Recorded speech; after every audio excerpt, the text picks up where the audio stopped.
Iniimbestigahan ng Department of Transportation ang paniningil ng toll sa bahagi ng NLEX dahil sa traffic na dulot ng nasirang tulay. Live mula sa NLEX Marilao, nasa frontline ng balitang yan, si Gerard de la Peña. Gerard, gaano na kabigat ang traffic dyan ngayong Biyernes?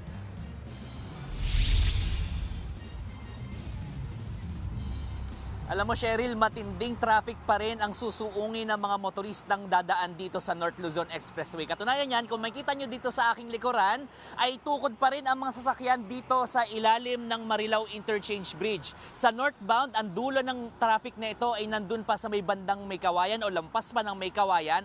At ang southbound naman ay mahigit 1 kilometro ang haba ng traffic. Pero alam mo, Cheryl, kung nakikita nyo ngayon, ang kaibahan, ang malaking kaibahan ng traffic ngayong gabing ito ay mas mabilis ang takbo ng mga sasakyan na lalo na dito sa northbound lane dahil nga nagbukas ng isang lane sa gitna ng northbound lane ang NLEX Corporation para mas mabilis na makadaloy ang mga sasakyan. Pila pa rin ang mga sasakyan sa northbound lane ng North Luzon Expressway dahil pa rin ito sa pagkasira ng Marilao Interchange Bridge matapos sumabit ang dalawang truck na mas mataas sa itinakdang vertical clearance ng tulay. Kaya si Marlon Demaya na nagde-deliver ng gulay sa Balintawak Market, maagang umalis ng Pangasinan para hindi na maulit ang sinapit kahapon sa NLEX. Nadidili yung mga gulay, sir.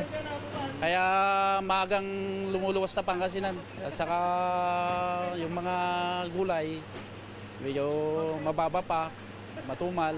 Maraming motorista naman ang nagpalipas muna ng traffic sa gas station na ito sa Marilao, Bulacan. Katulad ni Ray Castillo na nanggaling pa sa Los Baños, Laguna at papunta sa Bustos, Bulacan. Traffic pero ang maganda na usad.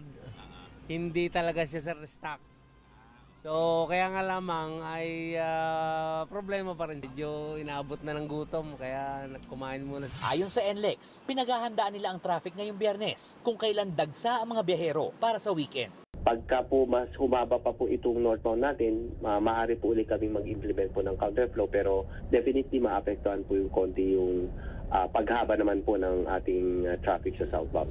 Kumpara kahapon, mas mabilis na ang takbo ng mga sasakyan ngayong araw na tinatayang nasa 10 hanggang 20 kilometers per hour. 2 lane ang unang isinara pero simula kahapon, binuksan na ang isa pang lane sa ilalim ng tulay. Isasara na lang ulit ito sa ating gabi para ipagpatuloy ang pagkukumpuni. Mula sa naunang tansya na 3 linggo, 2 linggo na lang daw ang itatagal ng pagkukumpuni sa tulay dahil buong araw ang trabaho. Dahil sa katakot-takot na aberya, hiniling ng Department of Transportation sa pamunuan ng NLEX na huwag munang maningil ng toll sa mga apektadong bahagi ng expressway. I am demanding from NLEX na habang ginagawa ito at naaaberya ang mga kababayan natin para dun sa area, sa segment na may aberya, ilibre muna nila ang toll. They owe it to the public na wag muna silang maniningil. Kasi kahit papano, meron silang pananagutan dito. Sa pahayag ng NLEX, kinilala nila ang rekomendasyon ni Secretary Dizon na huwag munang maningil ng toll sa Marilao segment.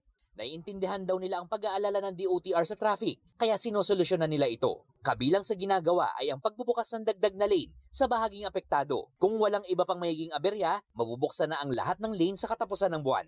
Wala naman daw dapat ipag-alala ang publiko sa structural integrity ng tulay. Sa ngayon, ang lane lang na ito na daraanan dito sa tulay na ito dahil yung mga horizontal beams o yung suportang bakal ang nasira sa ilalim ng lane na ito. Nagpapatupad ngayon ng stop and go scheme kaya naman medyo mabigat ang daloy ng trapiko sa bahaging ito ng Marilao. Mas maluwag na rin ngayon ang MacArthur Highway na itinalagang alternatibong ruta sa mga gustong umiwas sa traffic dito sa expressway.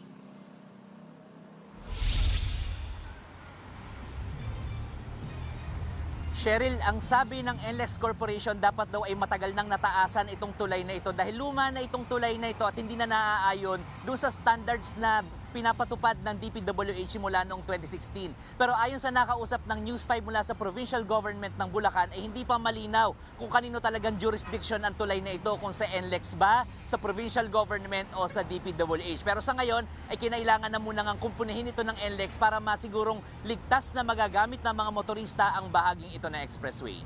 Cheryl. Maraming salamat, Gerard de la Peña.